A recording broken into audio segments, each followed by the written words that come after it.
Fala galerinha do YouTube, tudo bem? Hoje o nosso papo é sobre micropintura. Nesse vídeo eu vou estar falando para vocês o que é uma visão minha sobre o procedimento de micropintura e vou estar esclarecendo alguns pontos que são importantes que a gente deve ponderar quando a gente vai ou não lançar mão de um serviço de micropintura ou aceitar um serviço de micropintura no nosso automóvel. Para quem acompanha o nosso canal do YouTube, sabe que eu tenho uma série não muito boa do ponto de vista de filmagem, que demonstra passo a passo um dos procedimentos que são utilizados no ramo da micropintura. Quando a gente entra no assunto micropintura, o que a gente deve levar em conta? Que você tem uma preparação para que você tenha um resultado satisfatório ou não ao seu gosto, tá? O que é essa preparação? A gente não pode deixar de lado que para você ter um procedimento de retoque ou um procedimento de repintura, como o pessoal fala nas funilarias por aí, a gente tem todo um procedimento que é basicamente um processo completo que a gente tem que seguir para ter o resultado e o acabamento final adequado. Se a gente pecar em alguma dessas etapas, a gente fatalmente vai ter problemas depois. A micropintura não te exime disso. Então, o que você tem que levar em conta quando você está lançando mão de um procedimento de micropintura? Se esse dano é factível de uma remoção ou de um reparo utilizando o procedimento da micropintura. Bom, quando você arranha o seu carro, tem um risco forte ou leve, esse risco pode ser superficial, que você remove num procedimento de polimento, que ele normalmente não vai ser sensível ao tato. Ele pode ser sensível ao tato quando ele já chegou na tinta, sem que ele tenha atingido o fundo do seu veículo, ou da peça que você tem no seu veículo, melhor dizendo, ou você pode ter um risco tão profundo que ele atingiu a lata. Para cada um desses cenários, você tem um procedimento adequado para você resolver o problema. Via de regra, se você tem um risco profundo, sendo ele na lata ou não, você tem que obrigatoriamente utilizar um mecanismo que você vai preencher esse risco ou uma parte dele para você aí então fazer o retoque com a tinta e verniz ou somente com a tinta PU. Então não adianta você chegar com o aerógrafo ou com o seu pincel de um kit tirar riscos e tapar esse risco e achar que você vai ter um resultado de uma funilaria ou de um retoque tradicional ou uma micropintura bem executada. Não, você não vai ter. Por que você não vai ter? Porque a tinta ela não cobre o defeito, tá? De uma maneira correta. Ela não vai nivelar o defeito, ela vai cobrir, vai entrar naquele risco e fatalmente vai ficar completamente marcado. Ele vai ficar com as bordas marcadas e ele vai ficar com aquele suco do risco por inteiro na sua superfície aí, porém pintado. Outro ponto, quando você tem risco que chegou na chapa, você precisa obrigatoriamente lançar mão do mecanismo de proteção anticorrosão. O que é esse mecanismo na funilaria e pintura? O uso do wash primer fundo fosfatizante, tá? Ou preto fosco vinílico. O que ele faz? Ele sela a chapa e serve como uma âncora entre o fundo e a chapa, além de servir também como uma proteção extra contra a corrosão. O que eu quero dizer então? Que não adianta você chegar com a tinta, aplicar a tinta, sendo ela PU ou não, de boa ou baixa qualidade, e achar que você vai ter uma superfície protegida contra intempéries, contra a chuva e principalmente selada de uma maneira correta, evitando a corrosão. Não, você não vai ter. Por que você não vai ter? Porque a tinta ela não é tão densa quanto um fundo PU e ela não tem a proteção que um fundo PU em conjunto com anticorrosivo vai te dar sobre a chapa, e também não vai ter uma aderência 100% do ponto de vista da durabilidade, tá? Então você não vai ter um mecanismo de reparo correto do ponto de vista da durabilidade, além do acabamento final, que também vai ser prejudicado, pelos motivos que eu já mencionei anteriormente. O que a gente aprendeu até então? Que não é todo risco sensível ao tato que vai ser tratado com uma massa, como eu demonstro nos vídeos de micropintura, com o uso de uma massa, o nivelamento de uma massa e o acabamento final com a tinta PU. Quando a gente consegue lançar mão desse mecanismo de reparo? Quando a gente não tem a chapa exposta, não tem vestígio nenhum da lata do carro no risco aí. Kits tira-risco, que vem com um pincelzinho, vem com o verniz, que não é PU, diga-se de passagem, e vem com a tinta na cor do carro. Até que ponto ele funciona ou não? Visão pessoal minha.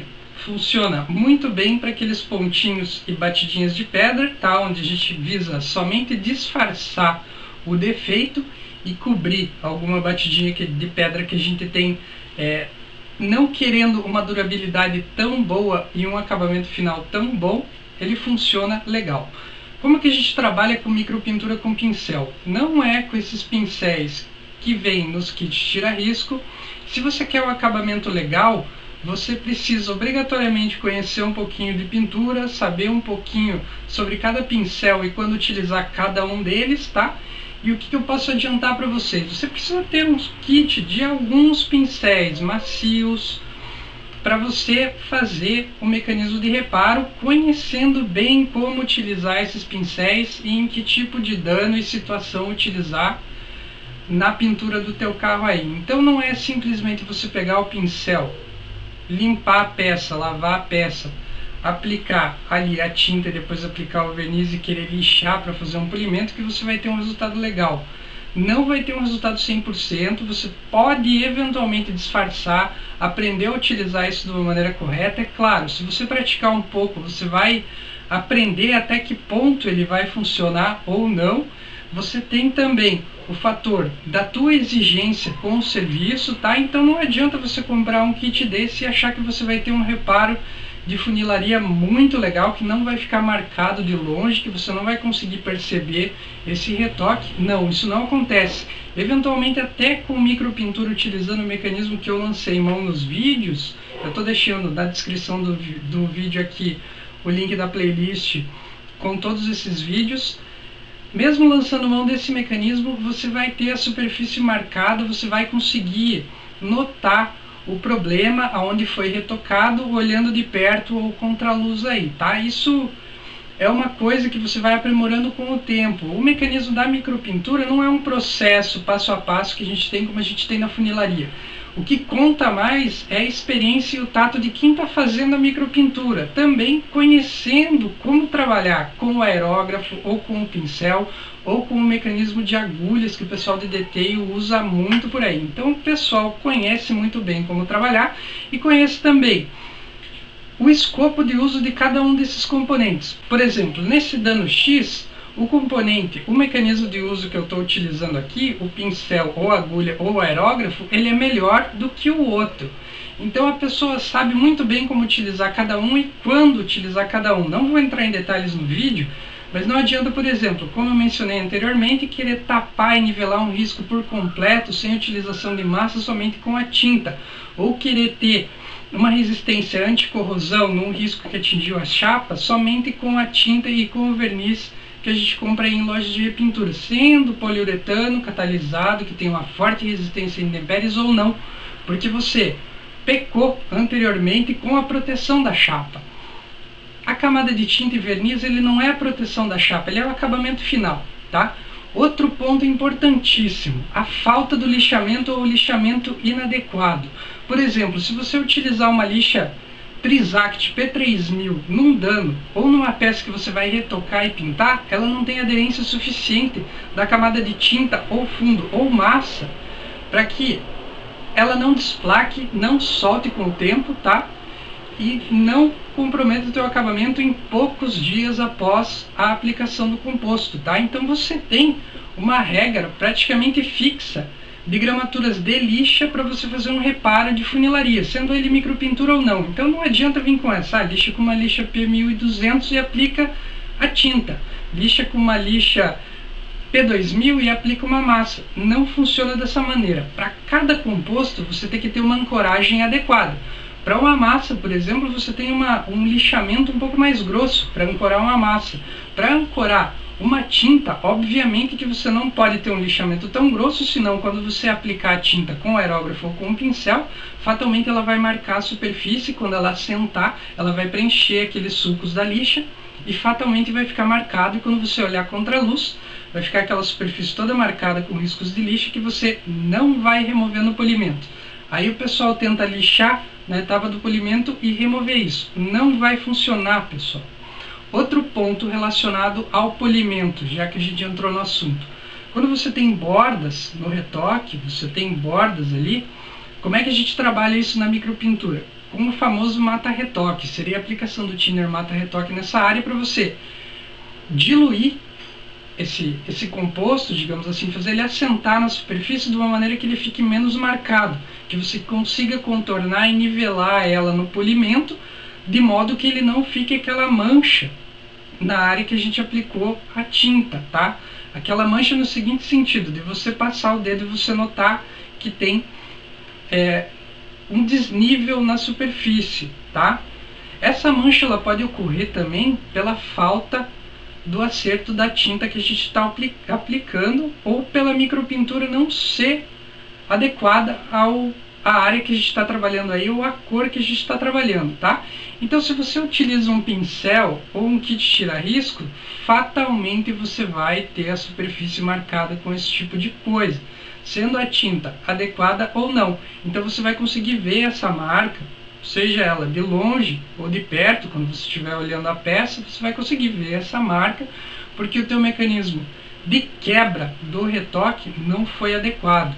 Esse é um dos pontos chave na micropintura. Não adianta você querer retocar com o pincel um risco ou um dano que não é factível a isso e não querer a superfície marcada dessa maneira, tá certo? Com o lixamento no polimento você não resolve esse tipo de dano, você não remove essa marca. Por quê? Porque eventualmente você tem um risco muito superficial e você preencheu com uma camada muito forte de tinta e de verniz, que você lixando, você vai remover essa camada por inteiro, tá? Vai fazer o polimento e você vai acabar retornando com o risco original que você tentou reparar. Bom, falando um pouquinho de cores de micropintura e áreas que a gente pode lançar a mão no carro. Eu já falei nos meus vídeos de micropintura, mas eu vou enfatizar nesse porque o intuito desse vídeo é esclarecer esses pontos.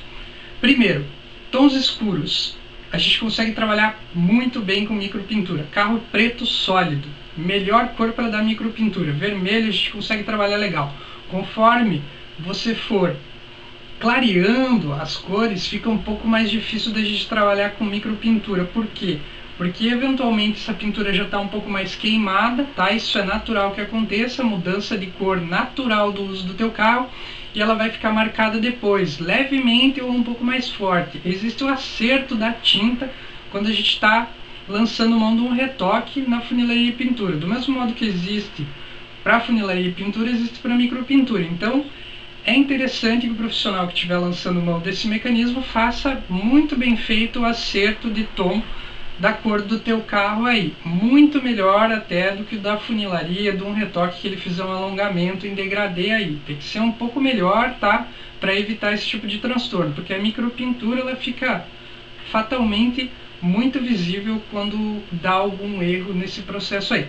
Aonde não se enquadra a micropintura, ou melhor, a gente não recomenda a micropintura em base metálica ou perolizada, porque a gente tem a concentração da pigmentação no momento que a gente está aplicando a tinta.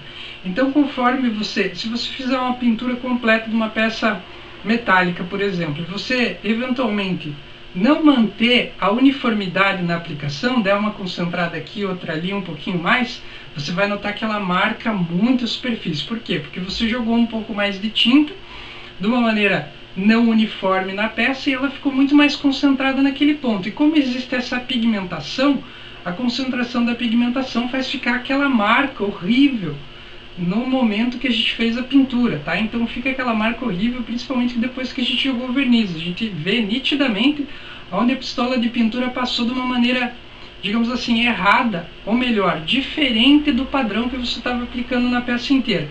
Então por isso que é difícil fazer um retoque numa cor perolizada.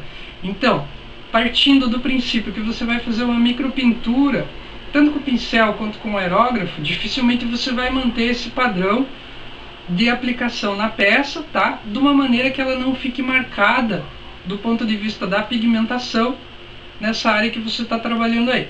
Então, você lança a mão da micropintura em tons de tinta de cor sólido, não perolizado e não metálico, e preferencialmente em tom escuro. Em paralelo, nas partes de cima do carro, como capô, teto e porta-malas, e tampa do porta-mala, a parte de cima dela, dificilmente a gente lança a mão de micropintura em tons um pouco mais claros que o preto. Por quê?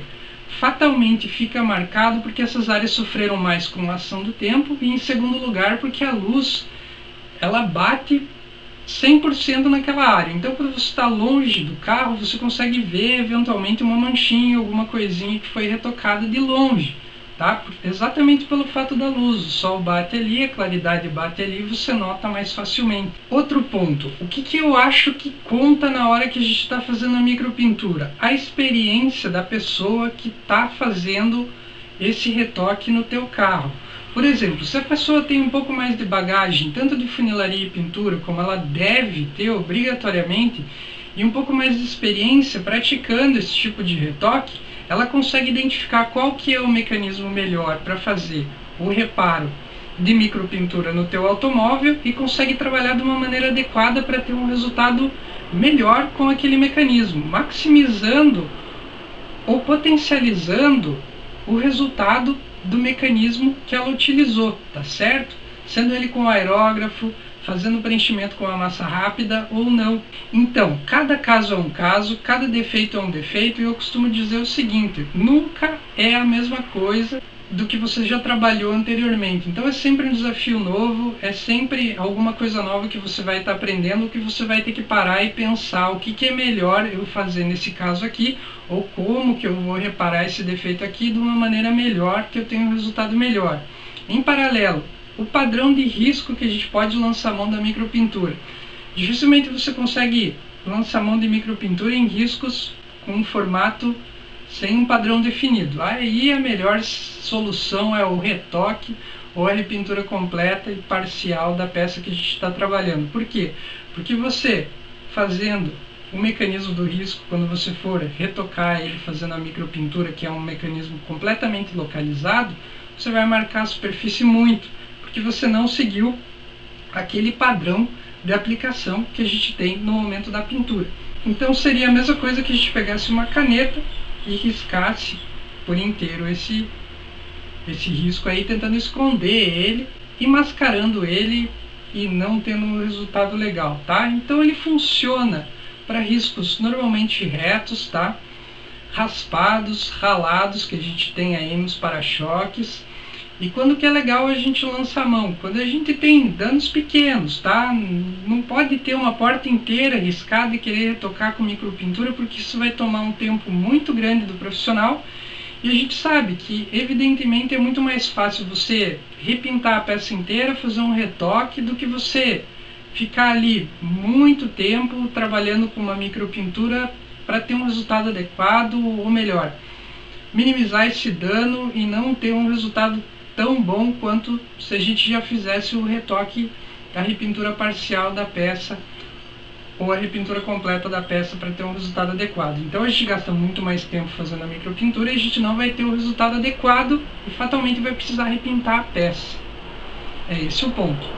E nesses danos pequenos a gente consegue trabalhar muito mais rápido, de uma forma eficiente, tendo um resultado muito bacana, muito legal mesmo. Em 90% dos casos ele não fica perceptível, tá? Você de longe não nota, só olhando muito de perto mesmo, com o refletor forte, analisando a peça no ângulo de 180 graus aí perante a pintura, analisando você olhando de cima para baixo com o refletor, buscando a diferença da textura ali no ponto de vista que a gente consiga ver levemente a ondulação da onde tinha o risco, tá? E eventualmente a gente nem consegue notar esse tipo de coisa mesmo com o refletor. Porém isso varia de acordo com a experiência de quem retocou e do dano, da profundidade do dano e como foi feito o retoque, tá? E em paralelo a gente não perde a originalidade do carro, a gente tem um retoque localizado e a gente não perde a originalidade do carro, não perde a textura original da peça, tá? E a gente tem um mecanismo cuidadoso e eficiente que removeu esse problema, ou na pior das hipóteses, amenizou. No vídeo eu tentei trazer um pouco da minha visão sobre isso. Em paralelo existem as canetas tira-risco também, que são uma excelente opção quando a gente só quer dar uma tapada no buraco ali, dar uma tapeada naquele risco, porém ele vai ficar visível um pouco mais ou um pouco menos, dependendo do seu caso aí. Leve em consideração que tons claros em determinadas áreas, como eu falei no vídeo, a gente não consegue um resultado adequado, tá? Não porque a tinta não funciona, o mecanismo não funciona, às vezes até pelo fato da iluminação que ela fica potencializada em algumas áreas. Leve em conta também que eventualmente você com um pincelzinho, você tem que saber que você não vai ter o resultado numa funilaria no teu carro. E outro ponto importantíssimo, não existe o passo a passo para micropintura, cada caso é um caso, e o que faz realmente a diferença é a experiência do profissional, a bagagem que ele tem por trás aí, porque cada caso é um caso e fatalmente você vai precisar repetir 2, 3 vezes ou até 4 o retoque na mesma área até que você acerte, que fique legal ao seu gosto e que você tenha um acabamento adequado aí, tá certo? Bom pessoal, se tiverem dúvidas ainda postem comentários no vídeo. Eu tentei abranger de uma forma bem ampla esse assunto, tá? Passar um pouco da minha visão sobre o tema. Espero que vocês tenham gostado do vídeo aí, se inscrevam no nosso canal, cliquem no joinha aí no vídeo que isso ajuda a gente a fazer novas séries. Um abraço e até a próxima, pessoal. Tchau, tchau.